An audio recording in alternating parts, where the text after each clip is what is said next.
Hey, what's up? It's Karabo. We are here taking a shower. As you can see, I'm glowing or popping or shining. Moisture is all over my face and all over my neck. So praise God. Anyway, let's get straight back into it. Yes, of course, I re-wore the wig. Why wouldn't I? Where did I finish off? You know, when I tell these stories, I get slapped with such a bad case of nostalgia. Yeah, guys, it's a recreational dating. And just dating without actually being sure if this is leading to marriage, not walking in courtship. It's dangerous because it exposes you to so many men as a woman that you sometimes fall very heavily in love with. And believe it or not, whether you like it or not, feelings never really end. God created things in such a way that feelings should not really end. They don't end. It's just that people sin and people insist on creating out of other human beings obsolete souls. People believe that they can just write off human beings because they get older or whatever. But you know that this is not even a thing. When you meet your ex at a grocery store or whatever, and then all of a sudden feelings just come rushing back again. Feelings just there is this song, Janet Jackson and John Legend, frankly, and both songs, be they secular or not, are accurate, and they ought be a very poignant warning to not recreationally date as young people, but rather just literally wait on God so that you can end up with your wife alone. And God has created things in such a way so as to make doubly sure that it is possible entirely for us to love our spouses from the beginning of time to the end of time, for us to love our spouses from the moment we meet up until the death of us all, right? Literally till death do us part is entirely possible. The human race, because of sin, has made it such that it is apparently unfeasible to love a person for life. No. So with me, whenever I talk about my ex and what he did to me, basically just having to reminisce, kankane, think about those times, kankane, stuff comes back. Affections, passions, longings, mercies, sorrows, grief.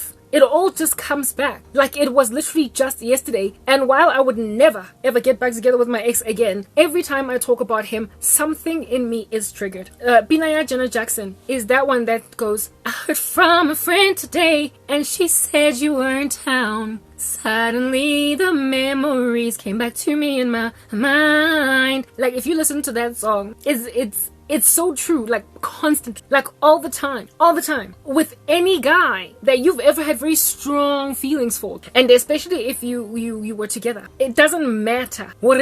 You will never entirely just get over them, unless of course they're scary to you because they're abusive, unless of course they're scary to you because they almost killed you, you found yourself in hospital or whatever, and there's a lot of trauma linked to that. But for the better part of the time, if there was none such extreme event happening, you will have suddenly the memories come back to you in your mind. Yeah, John Legend. Game. I ran into you yesterday. Memories rushed through my brain. It's starting to hit me. Now you're not with me. I realize I made a mistake. So what can I do to feel right? Can I come see you tonight? Indeed, my ex felt like really and truly he was still in love with Pinky because they engaged in premarital things and never ended up together. So even when he was with me, every time he ran into her yesterday, memories rushed through his brain, started to a point where he literally made my life a living nightmare by struggling to just move on already. Okay, so stop dating haphazardly. Stop allowing crushes and feelings to develop into entire flourishing relationships that could be a marriage, and then next thing you break up because you are subjugating your spouse, the one that you will end up with finally. You are subjugating the man that will ultimately linger to the tyranny of literally spazzing over your ex next time you see him at the mall, especially if they look good. And this is something that I made a massive gargantuan discovery of maybe a year and a half after my ex and I were officially done. I was not going back. That's what's good. I was now born again as a Christian. I had convictions. I was not about to be with an unbeliever, and he had displayed that he doesn't even have interest in Christ, not together anyway altogether, because he was credulous, he was gullible, he was just being tossed to and from by every wind of doctrine, a professing Christian, but he was not about to go radical like I'm radical, right? And I saw him at the funeral of a mutual friend, the funeral of the dad, not a mutual friend, sorry, but a mutual friend's father. like the guy that I met him through, you know, my cousin's boyfriend's dad. You know, I told you that I met him at News Cafe when my cousin's boyfriend came to pick me and my cousin up, and he came with him. Yeah, that guy's dad passed away, and my cousin was still with him. It's still today she's married to the guy, right? So of course I went there to support, because these are my peoples and my cousin is my cousin. And my ex went because we were friends, and if anything, he knew him first before me, and he was there to pay his respects. And I was there with my mom because, you know, it was a family affair sort of kind of thing. I was already born again at this stage, like Christian vibes rolling around in my members. And I saw my ex, and guys, yes, like at that stage I was like, it's over, I'm done, I'm not doing this. Like I was not going back. I was not going back. And then he rocks up. First of all, okay, so him and his best friend, I was parked with my mom, about to get out at the church where, you know, the service was being held. And my ex recognized, I believe, there was no way under heaven that my mother would have ever traveled with my car. So I believe we were in my mom's car, and my ex recognized my mom's car and the number plate, and he told his boy he was the one that was driving, and he was like that, he probably noticed that it was his my mom's car parked right over there. And he slowed down to like basically look inside to see if it's indeed my mom, because it made sense that he would expect that I would be there, because, you know, mutual friend is grieving type establishment thing. And he saw me and my mom as they were driving past, right? Looked into the car. He was with his best friend, and at that stage we were not at enmity with each other. Like, we did not necessarily have a cordial breakup, but ultimately there was a closure session that we had where I was cordial, okay? And so we were basically on good terms, more or less. And here it is that we hadn't spoken for months on end, and he drove, noticed it was me and my mom, and my mother was like, oh hi, you know, because he was my boyfriend,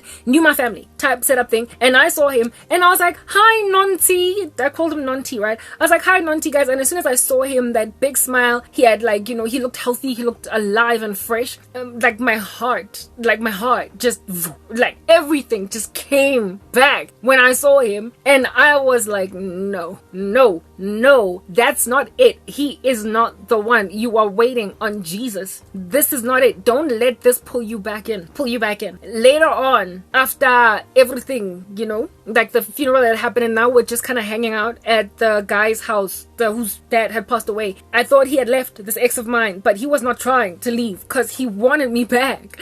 And he came back, and this time around he had sort of kind of, you know, taken off his more formal gear, and he was just rocking like a plain white t-shirt and like these jeans and some, like, you know, just basic flip-flop or sneaker shoes. And he reminded me, like, on our first date, like, you know, the way I fell in love with my ex, but our first date when we connected, he was rocking jeans and these flip-flops. He had these like really beautiful feet and this like V-necked top, so simple. It was like a tannish brown top with some jeans and some flip-flops, and he was rocking like shades, like Ray-Bans, and he was just looking so cute there, chilling in the corner, waiting for me to meet him at the mall, right? No, he wasn't wearing Ray-Bans on his face because it was inside the mall that we met. They were in his he had sort of kind of hung them on his shirt, and he had this simple, really cute, it's like he was a dude on a holiday, beaching at the beach, basically beachfront side type thing, or just, you know, being really casual but looking really good while he was at it. He just looked so good. And for me on that day, I was like, okay, when I met this dude, it was at night and it was a party. Couldn't really see properly. I wasn't even sure if he was as cute as I thought he looked that night that I met him, but now I know he is. And he was all like nice and tall, because I'm tall, right? But I was wearing flat shoes. He's ever so slightly taller than me, and I was like, whoa, he's actually so cute. And yeah, whatever. And yeah, so that he looked exactly that way. He had that casualness to him, and it just brought back these memories of our first date. How it is that he was just looking so cute there at the distance, waiting for me to arrive to our date, go clear water. And he was basically now pitching, rocking up, looking exactly the same way that he did like 6 years ago when we went on our first date. And now we've been broken up like a year and a half, and it brought back everything. It brought back everything. It's like, you know, people say that when they die, there are people with NDEs who say that their lives flash right before their eyes. I can see how that would happen so quickly, because when you see somebody from the past, nostalgia makes everything just flash right by your eyes. So I believe the same experience as when when you're dying. More or less a remake of such a thing as that happens when you see an ex-boyfriend. When you see an ex, you properly remember all the good stuff and everything that they endured you through, all the rubbish. Yeah, it's just like, what? Rubbish for what? For who? What is rubbish? I don't even know what that word means. How do you spell it? Is it English? Yeah. You don't remember, conveniently, all the gangster gangrene that came out of that monstrosity. So here it is that I saw this dude first rolling on down the window with his boy as well, looking kind of awkward because he was among the people that broke us up, or that instigated our breakup. But like they were participants in the mutiny against my ex and he was looking kind of shuffling around uncomfortable because he knew I was not trying to get back. They were feeling sorry for him. They knew how much he wanted me back. Like, only after he lost me, after they basically got what they wanted, his boys were sad because they could not stand his sorrow. They could not stand his sorrow. Never mind his sorrow, but just of what he ended up doing, who he ended up settling for in the end, broke them even more, because it was like we literally regressed our boy back to the phase that he was in before he got made a better man by that woman. He was made better than that, and we took him right back to square one. It made them uncomfortable. It made them guilty. But would they ever confess? Dololo, never. Libala. So stop dollarizationing. When he rocked up, it welled everything back to me, but I made a decision that I'm not doing it. Like, proper. Even when I was going home, I was so confused. My family members wanted me to get back together with him. That's the thing. I was in Christ. He was still lost. Of course, the kingdom of darkness will try to reunite people together, to cause the person who is working for the kingdom of heaven to tarry back into the darkness. And so they were trying to confuse me. My mom and my sister were like on the phone on some. They still love each other. It's obvious when they see each other, like sparks still fly. And I'm like, sure, ngempela, still. But I'm going to resist the devil and he's going to flee from me. Lo and behold, after a couple of days, I got over it. My feelings welled right back up again, and I resisted until I was back into my, moved on state. Again, stop recreationally dating because you are subjugating your husbands to the tyranny of your nostalgia when you see an ex. And sometimes you bump into them years down the line after you all broke up and they still look good. And that's the thing about my ex. He still looked good. In fact, he was looking better now. Ale healthier. Now that I freaking made him a man that other women would want. Yeah, that's what's good. So stop dollarizationing. Even now, as I'm talking, it's like nostalgia is wreaking havoc in my life because I'm having to recall good times, I suppose, also, and bad. And it's kind of regressing me. It's regressing me. It's sending me back. This thing. And I don't want it to be a thing, but again, it's a testimony. I have to tell it. It might edify some people, and afterwards I'll recover, right? But I'm probably going to spend the next day or two really just thinking about that guy, and it's only because I'm having to resurface all the stuff to talk about it, because I've just recently I've been having dreams, and that's why I'm even doing this series, and I'm going to tell you what that is. The sooner we can just get this information out there, the better, because I really don't want to be here at 5 a.m. in the morning. So let's get to the point. The last series that the last video that I did, I was speaking about how basically my ex had cheated on me, right? And at that stage, guys, upon finding out that he cheated, it took me about 4 months to bounce back, recover, be normal with him again. I was very suspicious the entire time. I was dumb enough, however, to still continue to, have sex with him unprotected. Because here's the deal with my ex. The way he was so trustworthy in the beginning, I imagine that if he got busted cheating, that, if he got found wanting and basically was facing the threat of losing me, just the sorrow of the breakup and the sorrow of the potential for us to not be together would make him not do it again. I trusted that he wouldn't do it again, so I just bounced right. Literally, I took an HIV test. He took one too. We came out with a clean bill of health and just went right back on right ahead to trust the guy that if I had stayed with him, now I might today be a wife with HIV whose man brought it home. I was dumb. Anyway, whatever, moving on. I could not stop imagining my ex with other women. The women that he was with, that he cheated on me with. I could not stop blasting my brain with imagery of that nature, and it laid me prostrate for a good 4 months. I was inconsolable. I, in my life, had never been that hurt before. It is not like it was the first time that I had ever been cheated on. It wasn't, but it was the first time that I had ever been cheated on by a man that I trusted with my life. My other exes, I told you guys, we were just whatever. After 18 months of dating, I still don't know your surname. It was just a whack thing that I was doing with them. This is the first time where I had a real relationship that looked like it could lead to marriage. We could actually bear each other's silences. We could pee and poop in front of each other. We could, insecure with my body, with literally every guy that I had ever been with, okay? But not this dude. I didn't care about the stretch marks on my bum. I was so comfortable with this guy. I had never been like that. We were basically married, okay? I had never been like that with any guy in my life. It was a first. It was a total first.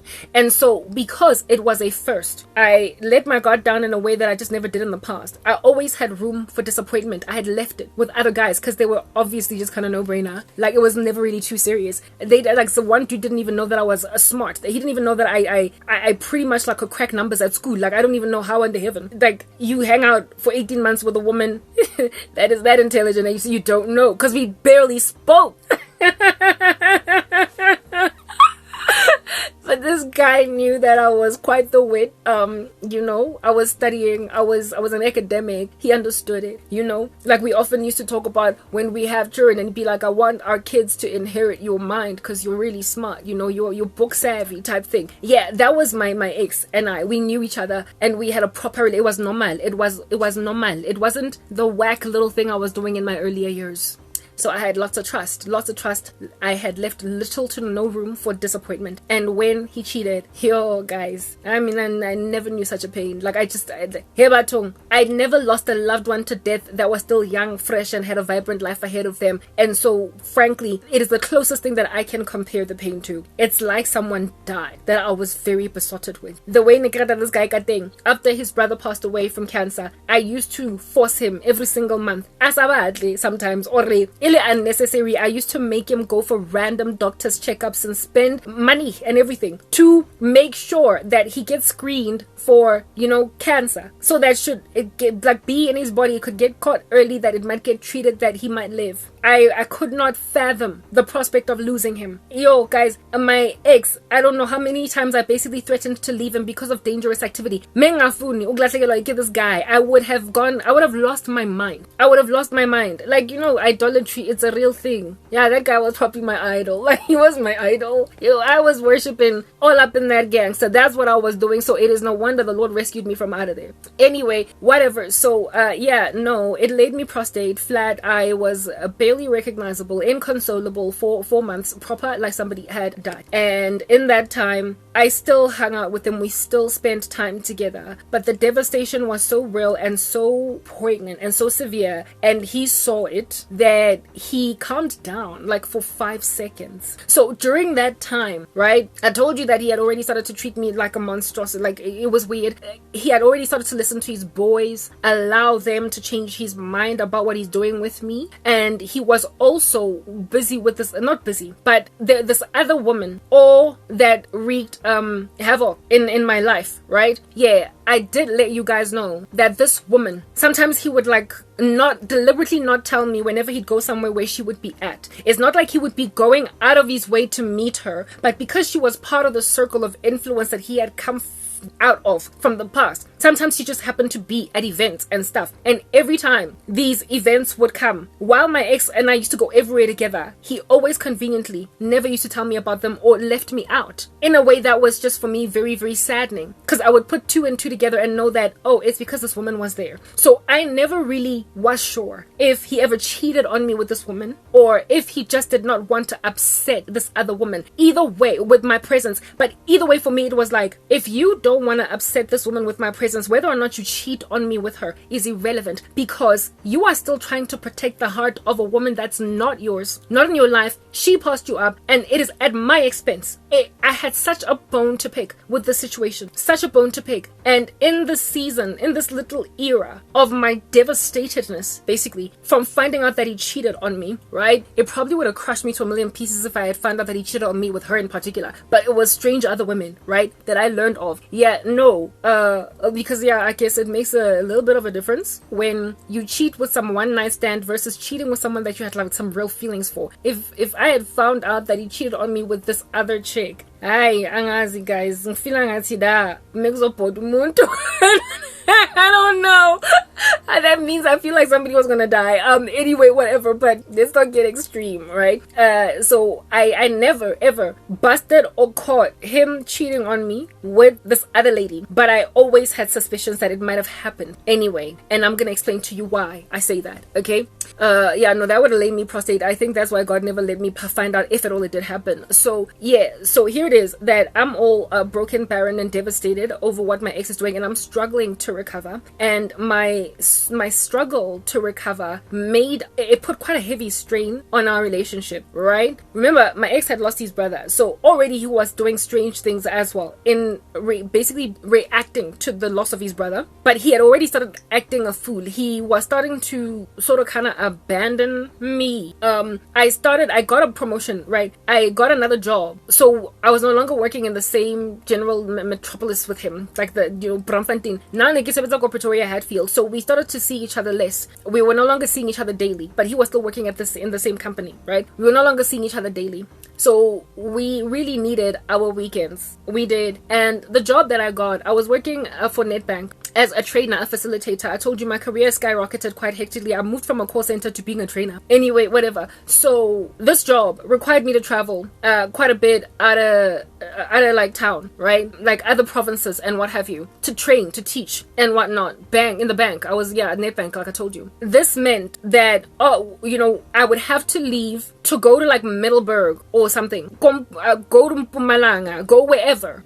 Like KZN, I would have to travel to these places the day before Monday, the day before the next, because I would have to be, of course, like, rock up for the training session in the morning from the city already. I cannot be, taking an airplane in the wee hours of the morning in Johannesburg, hoping to make it on time at 8 a.m. Like, go the site where I was training. So I had to travel the day before. And my ex and I relied on weekends because we didn't have our own apartment. I didn't have my own place. I still was staying at home with my mom. He did not have his own place. He was still staying at home with his parents. So we could not spend during the week together. We could not spend time together when it was, convenient for us to do so. We literally leaned on weekends to book into hotels. We used to book into hotels on weekends, like I made mention of that, right? So if we did not spend the weekend together, we don't see each other. All we have is the phone call, right? He also stayed really far, didn't have his own car, so he couldn't even check on me during the week, right? Yeah, so we needed the weekends. House on fire relationship during the week, spend all day talking, all day texting, miss each other like no man's business. So we have to see each other on the weekend. We do.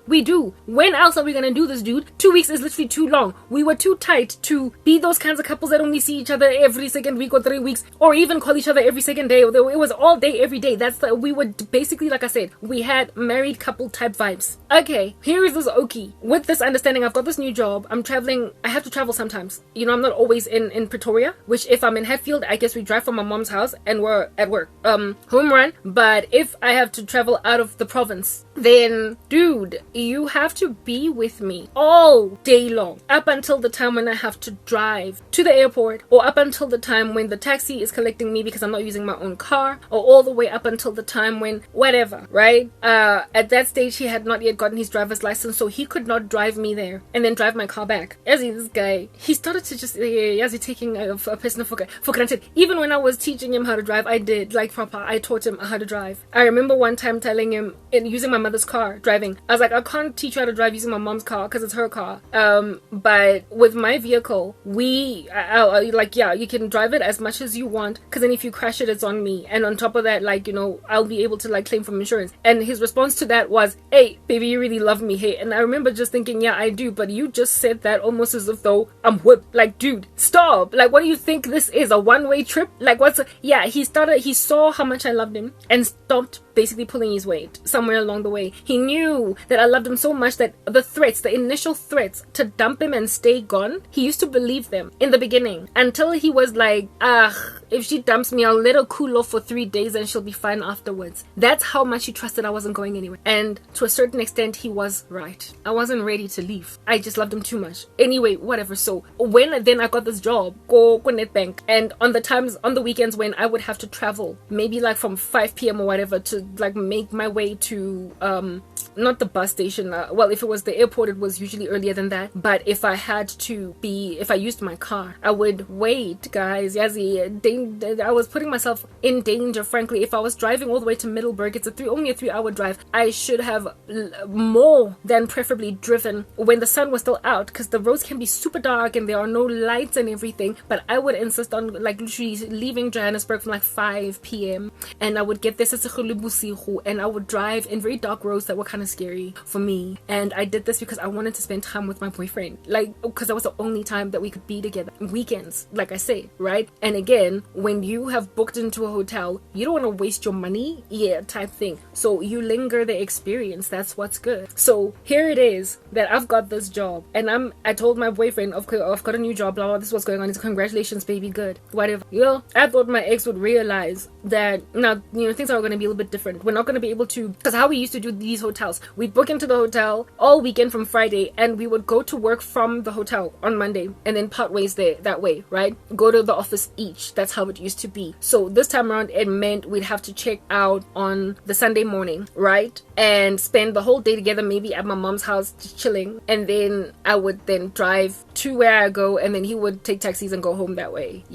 I thought he would understand that that's what we now need to do on the weekends when I would have to drive to another province. And despite the fact that weekends were the only thing that we had, and I no longer worked in his hood such that we could see each other daily, he nonetheless sometimes just disappeared on me from Friday, meaning that now we are not going to spend the weekend together. He chose not to hang with me, and it's just, I was like, what is this? What's going on? His phone would just die. We would like, hey guys, I would try and call, and this guy would not answer his phone, meaning that like yonki weekend and I'm just sitting in one, and I will only see this guy or hear from him probably on Sunday evening when I'm answering the phone from the B&B in Mpumalanga or whatever, and we'd be like fighting. Why didn't you call me? What happened? And then he would come up with excuses. No, my phone was lost, this and that, my boy that, I'm so sorry baby, no, I miss you, I really wanted to spend time with you, I wanted to let you know, but and Nami, like, not that I was dumb, and I would be angry, and I would like hang up on him and get feisty. But then after 2 or 3 days, especially considering I was in this cold, random, strange city I don't understand with barely any infrastructure, I got homesick. And so after like a day or two of being upset, I would like, just to gain comfort and feel like, I have a sense of home again, we would go back to talking, and he would like be all apologetic. And now he's all sober, it's during the week, he's at work too, so we'd be chatting on email all day long, and I'd just like overcome and get over it. And indeed the next weekend he would do better, and we would spend that time, and I would forget for like 5 seconds, and then 3 weekends down the line, same stunt. Guys, it got to a point where I was like, I don't know what to do. And like I said, my relationship with this guy was supposed to last literally just 6 months, because it was from the 6-month mark when he started to act like a total fool. I was only in honeymoon mode for 6 months with him, and yet it lasted a good 4.5 years longer. Because the sad thing about women is once they've fallen in love with a guy, it's so hard to win them. But once they have fallen, it's so hard for them to get out of a toxic situation in a way that men just are able to sever themselves. Tinas wazi once. So women, you should probably be a lot more gradual in falling in love than men, because once you are in love, you are going to be dilly-dallied and danced around on the head of, like, quite frankly, indefinitely, if the dude takes for granted that we are mtanda. It's like they chase you to love them, they pursue you lovingly and longingly until you are besotted, and it is at that stage that they then start to like basically drop the ball. And this guy dropped the ball and never ever picked it up again, like ever. MRI held on.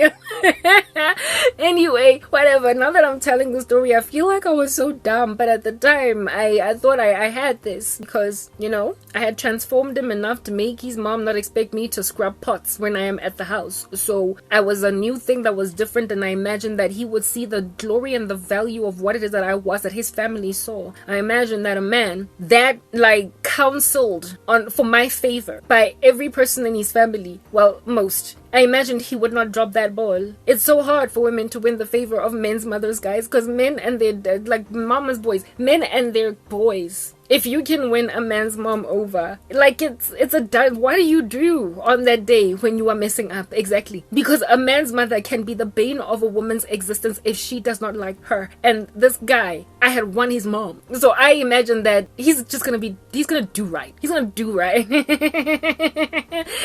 yes, naivety. It's a disease, you guys. It's a disease, and it's a killer disease. It's terminal, frankly. Like, yeah, it's metastasized already. Anyway, whatever. Cool beans and banana. So that's what was good here. So that's the thing that this guy started to do to me, right? But because of all the sorrow that I endured, because of all of his, like, the finding out of the cheating, he definitely did calm down. In particular with the woman, the Jezebel, the female that was the bane of my relationship's existence. He put her in her place. He told her, like, he kept, like, every time she would call him on some, yeah, I want this, yeah, I want that, yeah, I want whatever. He made it clear and just kind of put it out there in her general growl that my girlfriend is not going to be happy with that. And that for me was sort of kind of comforting, right? It gave me a false sense of security because I was like, okay, he saw how he hurt me and he saw what it did to me. So cheating is not my issue right now. I'm just struggling with Tabare. He's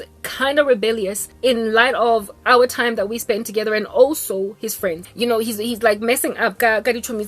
He disappears with them and does not come back. So his friends still had a heavy influence on him, but this other woman didn't. However, that other woman temporarily only calmed down because it angered her. It agitated her that my boyfriend kept on basically rebuffing her or snuffing her, telling her, I am in a relationship and my girlfriend is not content that I should be buying you fascinator hats for the Durban July this year type thing. I still did not get the fullness of joy that I needed in this ecosystem because on this other side, he was still ransacking the living daylights out of me. He started to drink in ways that were very disquieting, like heavily, right? And I do believe it was a reaction to what in the world under heaven happened with his brother.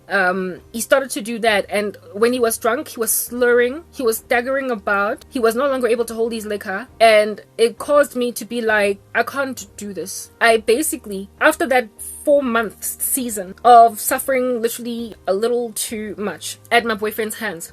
Yo, my ex. Yo. Yazi, before we even get to the whole drinking thing, we'll probably talk about that in the next part. I remember one time when I was driving out of the province on a Sunday, and I was supposed to spend all weekend with my ex, and I didn't have money. I needed him to loan me money, not loan me, give me money, right, in order to fill my petrol to full tank, because somehow I failed to plan properly and I had to drive all the way out of the city, right? I needed a full tank of gas, and he was the only person that I could think of to basically ask to hustle for me to get this money. And I had asked him on pretty much Friday, like before we were supposed to be together on the weekend, right? I contacted him and I told him, I was like, I need help. I need, like, my full tank at the time was like 500 rands, like proper good old days. I was like, I need about $500 because I have to travel all the way out.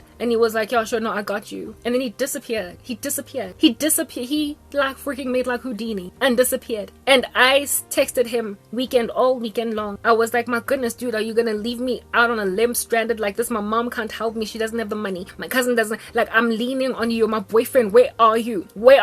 Come on.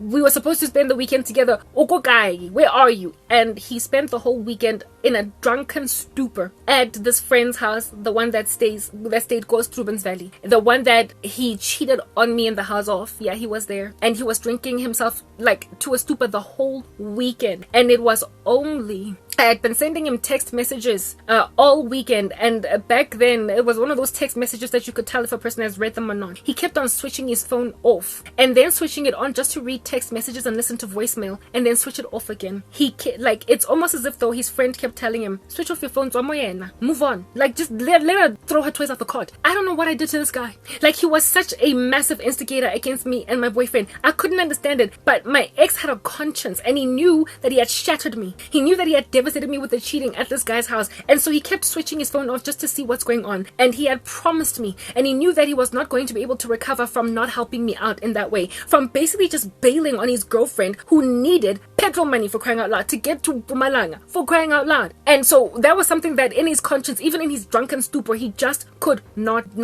do. Like, it was eating him alive. So he kept on switching on his phone, switching it off, switching it on. And when then I would go into my phone and realize that the message is read, I would quickly try to call him and then would be off again. Yo, guys, the amount of tears that flowed that weekend, the way I just cried. And for the life of me, I did not know where I was going to raise this money.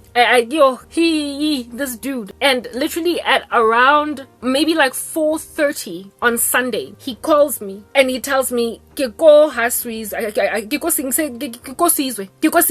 whole weekend he was in my neighborhood. He was literally around the corner. And then he calls me, he's like, come to Sizwe's house and get the money. Guys.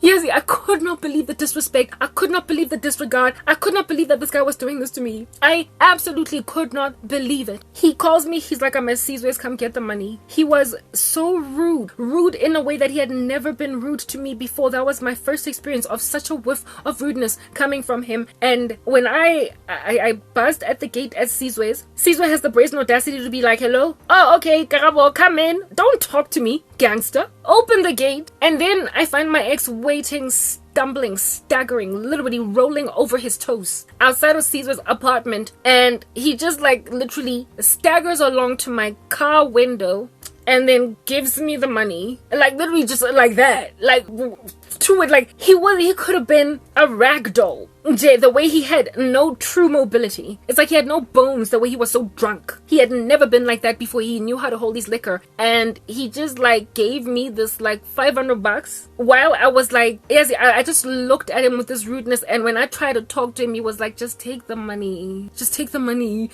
Almost, yes, I knew at that stage that I had to go to work. I can't argue. It's already late. Frankly, he's made me late because I would have gone a lot earlier if he had availed that money. I was spending all weekend trying to hustle cash, and I could not contact any friend that was able to give me that money, readily and easily. It was, one of those close to month end and everybody's broke. Yeah. And he hustled for me. He, in and of himself, he didn't have it, but he hustled it. And he gave me this money. And when I was busy trying to argue, he was so drunk that he was just like, take the money. Nenkari, he was gonna fall back and fall on the floor. I was so angry, and his rudeness was so astronomical that I literally told myself, let me let this go. Get that